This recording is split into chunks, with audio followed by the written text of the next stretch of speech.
You probably don't need any more reason to be frustrated as you wade through the holiday crowds to buy the cheap plastic toy gifts for your children that you know will all be lost or broken within 3.5 hours of being opened on Christmas morning. But I will give you another reason anyway. So consider that, according to the latest data, a significant portion of the adults in that crowd are buying toys not for children, but for themselves.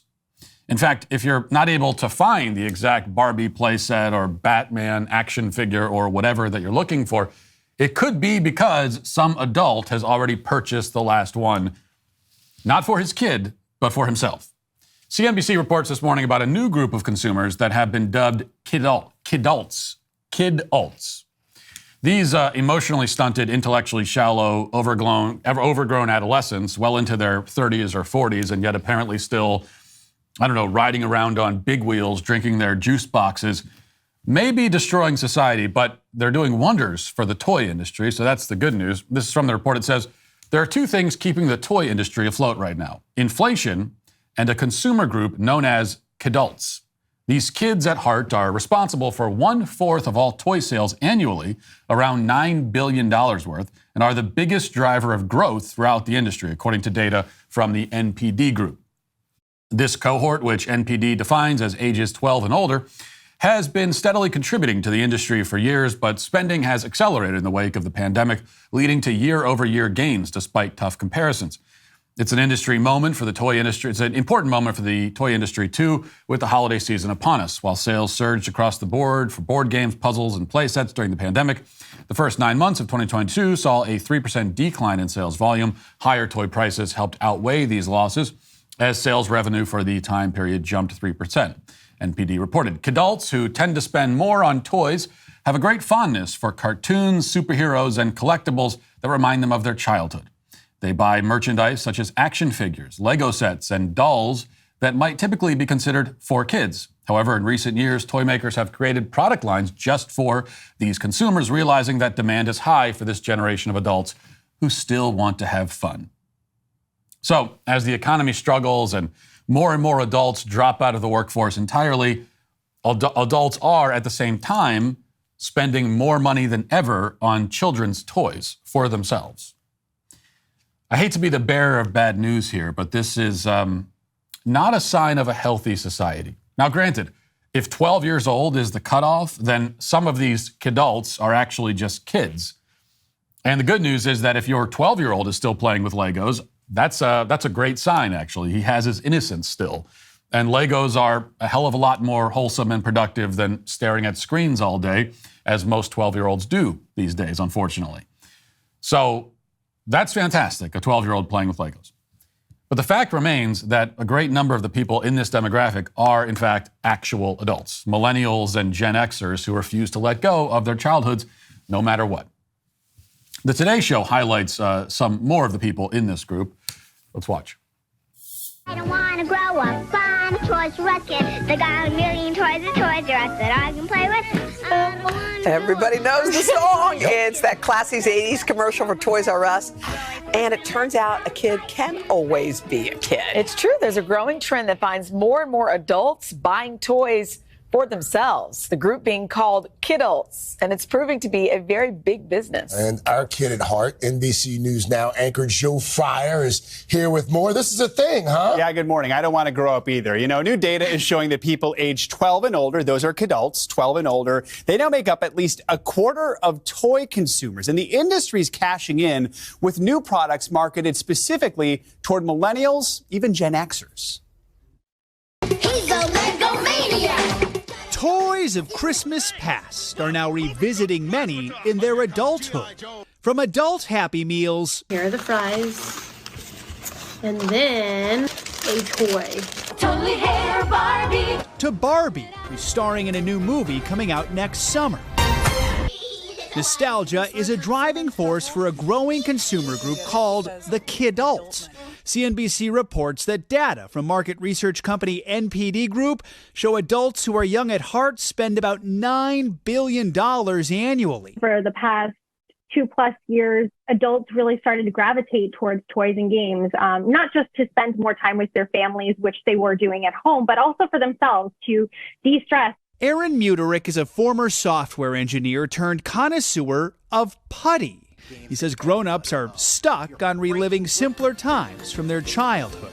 I think there is some level of nostalgia. Putty was introduced in the late 1950s to children. We've seen it time and again where adults maybe think it is for children, but then once they touch the putty that their children have, they want one for themselves. God help us all. I mean, it's gotten to the point where adults who play video games all day are essentially this generation's version of a man reading a leather-bound book in his study while smoking a pipe. I mean, the gamer is mature and refined compared to a 40-year-old man who sits around playing with silly putty all day. Now, what's the problem here?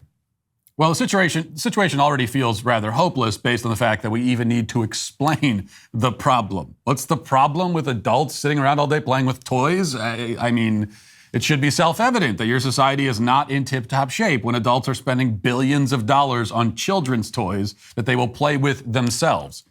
Shows not only a catastrophic lack of maturity in the culture, but also a misalignment of priorities, a level of shallow materialism that is certainly unprecedented in the history of the world. I mean, this would all seem to me to be totally self-evident, but if I must flesh it out, then I would simply make the following observation. So first, nobody is saying that we should not have fun as adults. There's nothing wrong with fun and recreation. On the contrary, these are important parts of a whole and well-lived life. Yet everything must be done in the right proportion and in a way that is properly ordered. Our trouble is that recreation has become the primary, if not sole, focus of many people's lives. And what's more, their idea of recreation, their idea of fun, has not grown or evolved over time. They have grown physically, but their tastes have not. This is one of the most glaring signs of emotional immaturity. And the thing about emotionally immature people is that if you ever talk about the problem of immaturity, they will laugh at you, which is exactly how you would expect an immature person to respond. Of course, if we lived in a culture that was filled with mature, interesting, competent adults, adults with useful skills, adults capable of having intelligent conversations, able to grasp and to express nuanced ideas, adults who eagerly accept the duties and responsibilities of adulthood, etc., if that was the case, and still many of these adults also happen to be obsessed with superheroes and cartoons and action figures, then we might just chalk it up to a weird sort of quirk or eccentricity in our culture and not really worry much about it beyond that. But that is not the sort of culture that we find ourselves in. Instead, we are surrounded by immature idiots who have the skill sets, reasoning skills, and ambitions and motivations of children. And they also happen to have the hobbies and recreations of children. And so we can conclude, I think logically, that all of these things are probably related, that the billions spent on the toys, the obsession with nostalgia, is both a symptom and a driver of the overall problem. And the overall problem is that the real business of adulthood is being delayed and sometimes shirked entirely. This is most obvious when we see the numbers of people refusing to start families and have kids of their own. I mean, it's no surprise that that's the case, given that you know they see themselves as kids, so they don't want to have kids. And since that's how they've chosen to live, they also don't realize that not only is it possible to have fun as an adult, like an adult, but you can even be a real adult and still enjoy the toys and games of childhood. Like, I'm not even saying that when you become an adult, you can never pick up a toy ever again. But here's the difference. You know, those childhood toys, you're supposed to be playing with those with your own kids. I was just playing with Batman action figures yesterday, okay? Just yesterday I was. But I was playing with my son. It was something I was doing with him. I wouldn't sit down on the floor by myself and play with Batman toys because I'm a grown man. And there was a time when a grown man sitting on the floor and playing with action figures by himself would be immediately seen as mentally handicapped and probably institutionalized for it. Yet, when you're playing with your children, it's a different story. I have indeed experienced, once again, many of the joys of childhood, but from the perspective of an adult who is now helping to introduce those joys to my own children. And the joy that I derive from it now is largely in seeing and being a part of their joy. This is supposed to be one of the hallmarks of a stable, functional, well-rounded adult, that you learn how to find happiness in helping other people to be happy. Now, another point here. I made the same observation when we were discussing the adult Happy Meals a few weeks ago. And you know, we hear so much about how my generation is obsessed with nostalgia. This is like the millennial thing. Is always talking about their nostalgia, constantly pining for the innocence of their childhood, growing up in the 90s, you know. And there's nothing wrong with nostalgia, unless it totally consumes your life and becomes your entire personality. But also think about what they are nostalgic for. Their nostalgia is all tied to brands. Their nostalgia is a corporate invention. They're nostalgic for consumer products. They're nostalgic for entertainment franchises. It is a very particular, very modern kind of nostalgia that is easy for brands to exploit and monetize because they invented it. But it's not the kind of nostalgia that drives people towards better, more complete, and fulfilling lives. It just doesn't. Now, a nostalgia for experience, a nostalgia for family, a nostalgia for actual meaningful events that you went through and experienced as a child, that can drive you in a good and worthwhile way.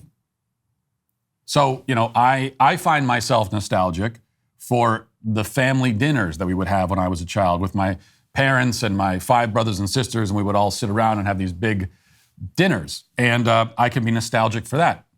Well, guess what? Now I have 6 kids of my own, and I find myself back at the dinner table again with 4 of them because 2 are still unborn.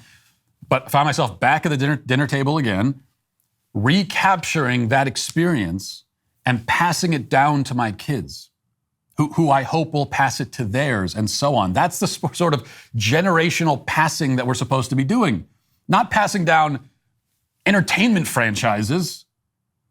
I remember when I watched this franchise when I was a child, and it's like experience, things that you did, things that meant something. That's what you're supposed to be passing down to your kids. The problem is that so many in my generation, they were latchkey kids who came home to empty houses and divorced parents and ate dinner on the couch watching TV. And so their nostalgia is not for the experience, but for the thing they were watching. Last point.